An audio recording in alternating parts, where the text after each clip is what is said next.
Hey guys, welcome to the channel. Hopefully you guys liked that quick little intro there. So as you guys see from the title, this is a 69 Camaro that I'm going to be doing a full ceramic on. I do kind of want to warn you guys, give you guys a heads up. This is a little bit longer of a video than I usually make, and a different style than I usually make. So bear with me, stick along for the ride. I'm going to try to do this just talk you guys through what I'm doing a little bit, and hopefully you guys can just enjoy the video and just get something out of the video most of all. So a little bit about this car. This was originally built for, from what I understand from the owner, from talking with the owner, great guy. It is originally built for Sema, from what I understand. So this car, I mean, everything is done to this thing. I mean, if I could show you guys every little thing on this car, it would be absolutely amazing, but I didn't go through and film some of the other things on this car that are unique about it. It has like a LS motor in it and stuff, and fully built out suspension all the way from the frame up. Like, everything is done to this car. It's pretty wild. So it was a really, really fun project to be able to be trusted with, that sort of thing.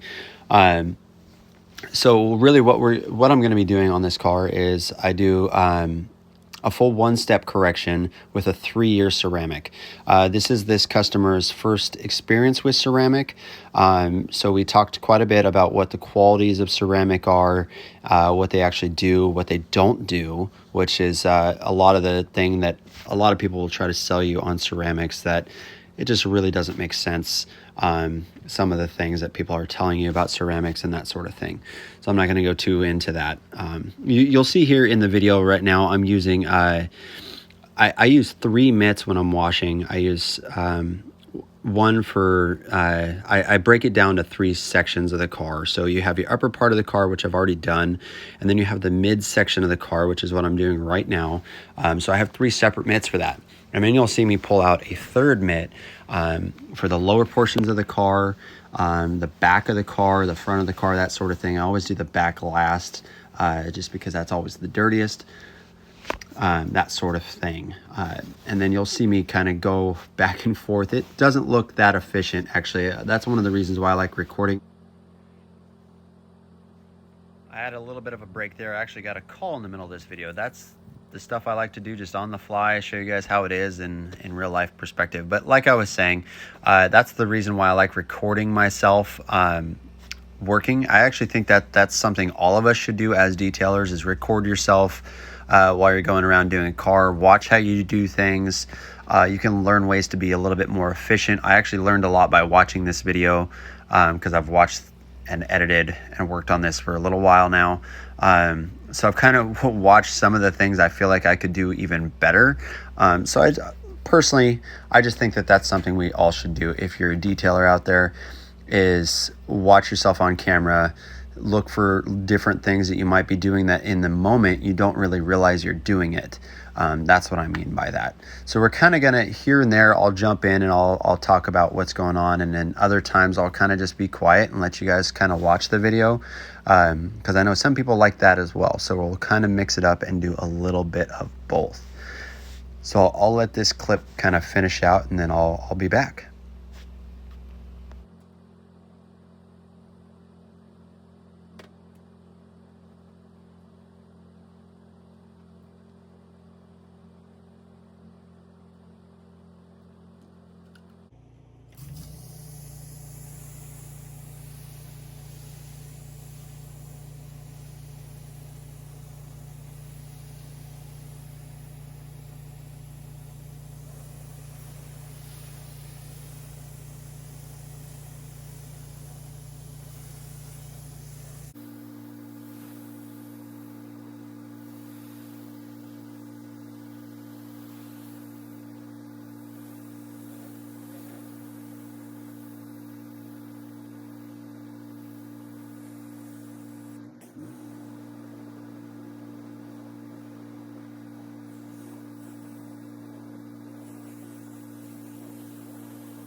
So I decided to do a lot of time lapse in this video just because when I fully laid it out, I was over 50 minutes for a video, and that's a little bit long for what I normally do on my channel. So bear with me here.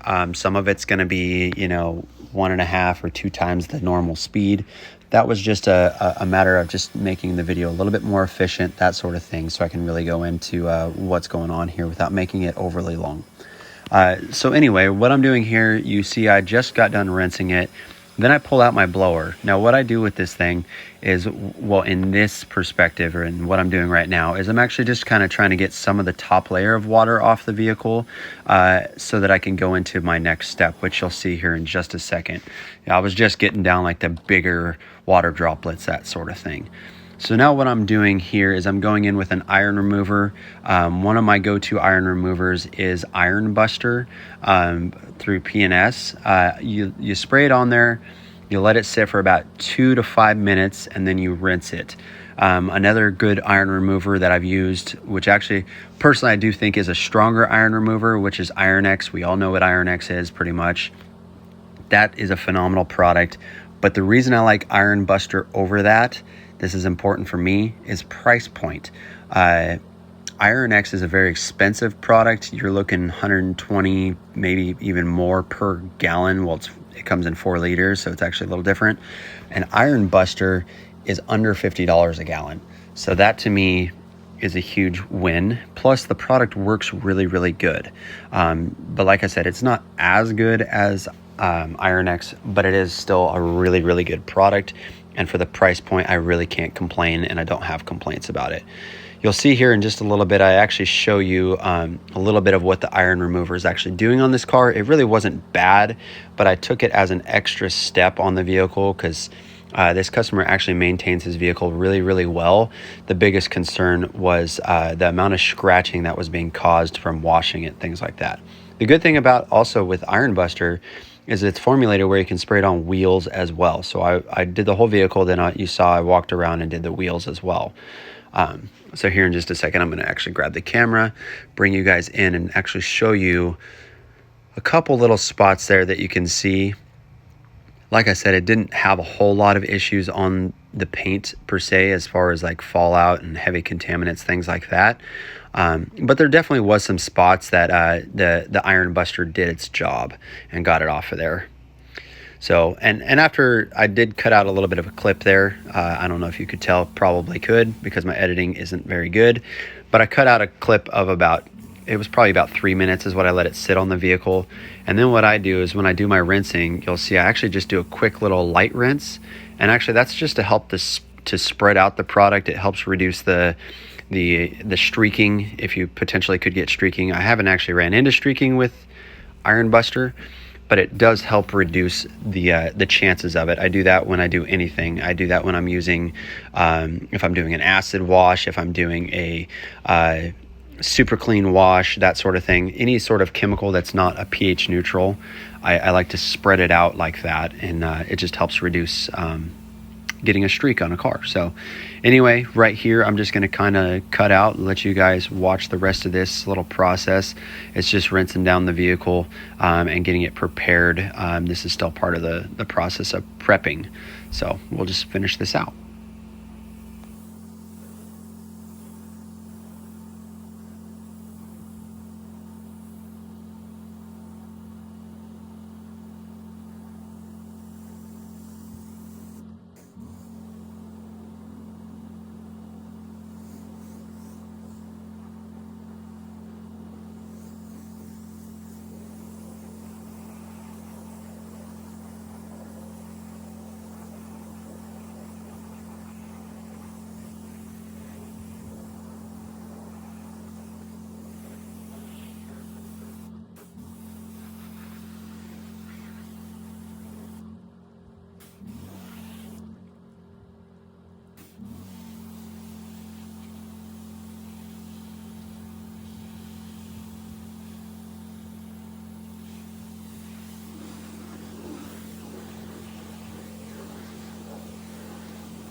Okay guys, so what I'm doing here is I realized I had forgot the door jamb, well, trunk jamb in this scenario, so I wanted to make sure I wiped that down. It's actually not too bad because this guy maintains his car really well, and it's not driven all the time, but one of the beauties of this car in particular is the guy actually drives it. It's not just sitting in a garage, that sort of thing. The guy actually drives it, uses the vehicle.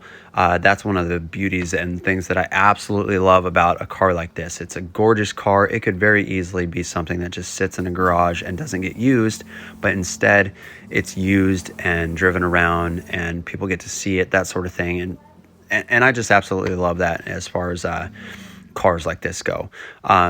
One of the things I'm going to be doing in this next clip is going to be using what's called a drying aid. Now I'm going to explain a little bit on why that's important and what it is that I'm using in this picture here. Is I'm using what's called O&R, Optimum No Rinse, diluted down into a clay lube formula. Now I spray it on the vehicle, and that's to create lubrication in between your drying towel and the actual surface, which helps significantly reduce down your scratches, marring, and things like that from your drying process, which is actually a lot of the times where you implement those scratches that people just don't even realize it. I do want to kind of also talk about this next clip because I'm going to kind of just let you guys hear it, that sort of thing. It's me pulling the vehicle into the garage. I just wanted everybody to be able to hear this awesome motor. Sounds great, but the clip is a little bit loud, so if you're sensitive to that or something like that, maybe turn it down or something like that. But you'll see me pulling it into the garage. I thought that would just be a cool little add-on to this video.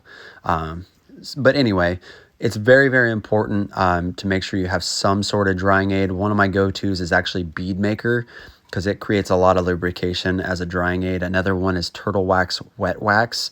I'll try to make sure that I link up a bunch of products in the description for you guys to be able to purchase that sort of thing if you're into that sort of thing.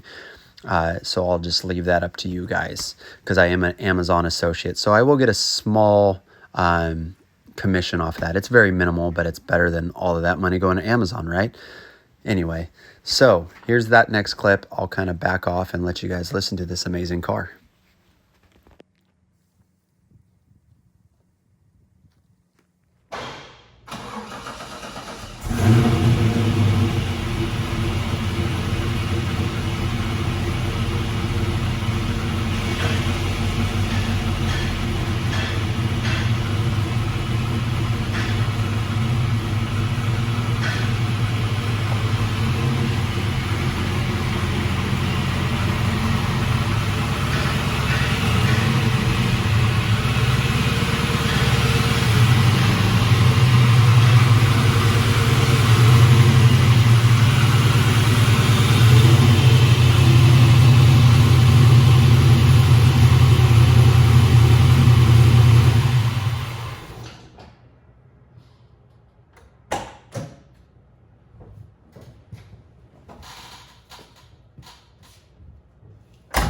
About that. Sounds great, doesn't it?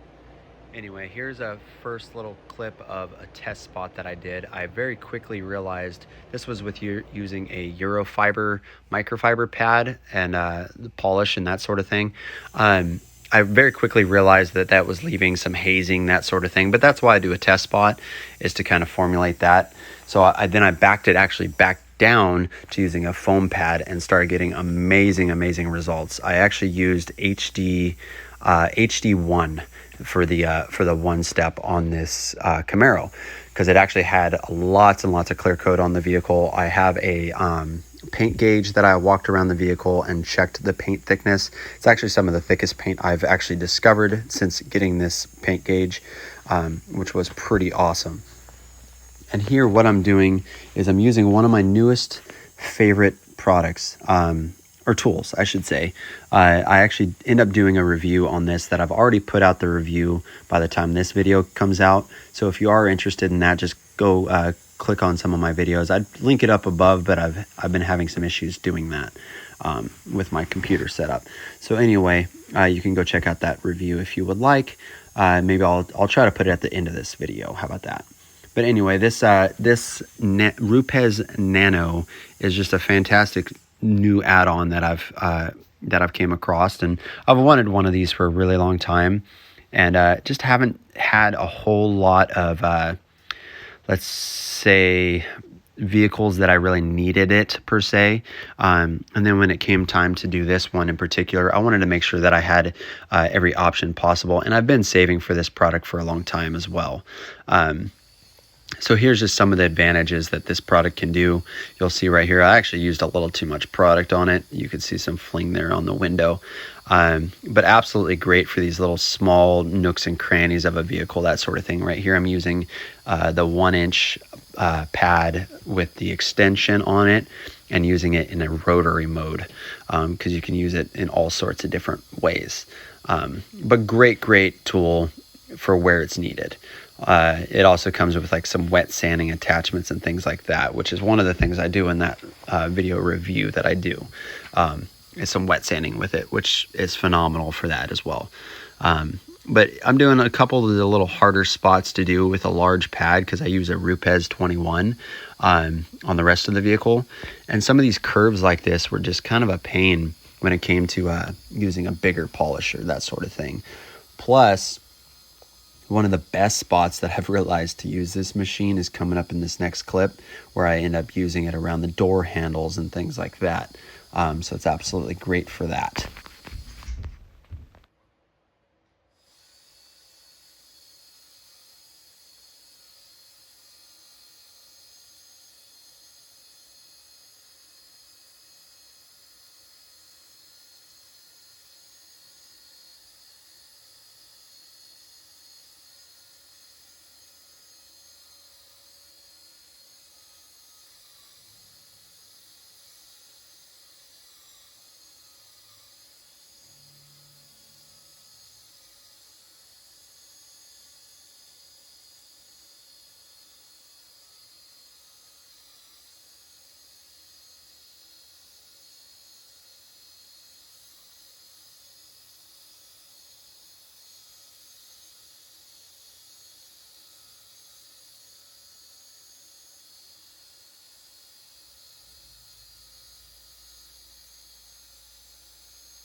Okay, so in this next little clip, you're going to see me doing some time lapse. I wanted to include at least some of the polishing work that I was doing. I ended up being able to do a larger section at a time, just due to the fact that it was softer clear coat and I was getting good results still.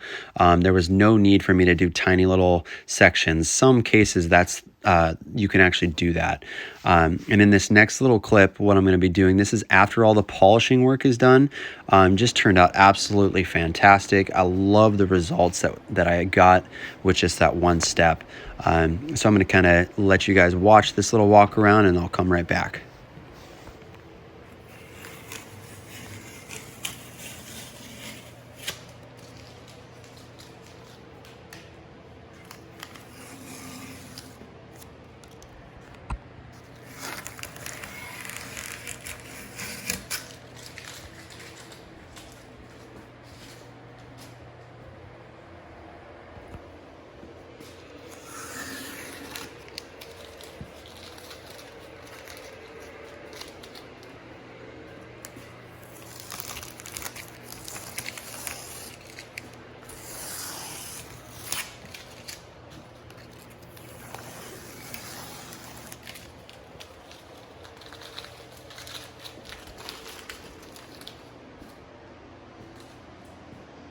there is the finished result.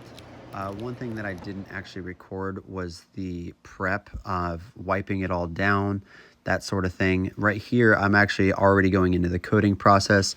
Before you go into the coating process, it's actually very important that you use some sort of prep spray.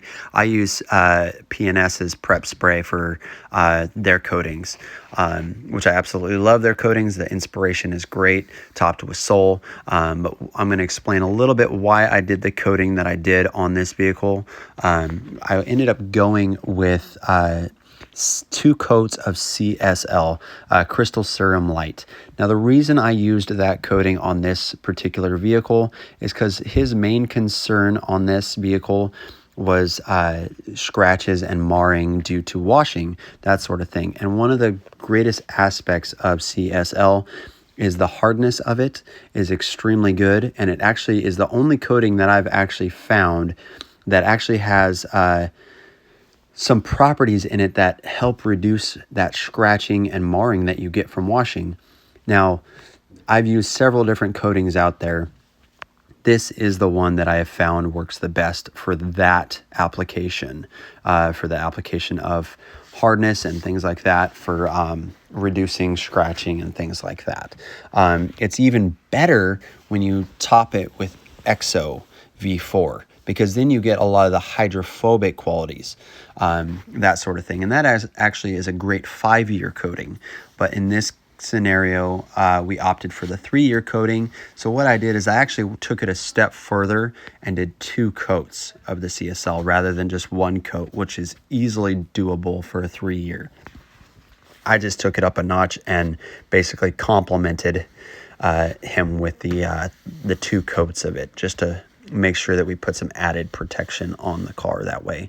So this is another one of the time-lapse scenes where I wish I could apply a coating this fast, but it does take some time. It takes some patience, making sure that you're not leaving high spots and things to that nature. With G-Technics Crystal Serum Light, it's a very user-friendly coating, so you don't usually get high spots with it, but if you do, they harden to where you actually probably have to either compound or wet sand those bad boys out, because they don't just come right out if you fully let a high spot cure, that sort of thing. I did do lots of walkarounds on this car in particular when I was done, to make sure I didn't have any high spots and things like that. Plus, there was really good lighting in here. I brought my really powerful light, which actually was a pain for videoing. You probably saw a lot of funny reflections and things like that in the video from that lighting, but it's just a Harbor Freight light. But it's really good. It's a LED Harbor Freight light. So anyway, hopefully you guys are enjoying the video this far. I'm not used to just sitting here talking during a video, but I'll let you guys kind of watch the rest of this coating application, and we'll come back at the end.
All right, so I'm actually just wrapping up.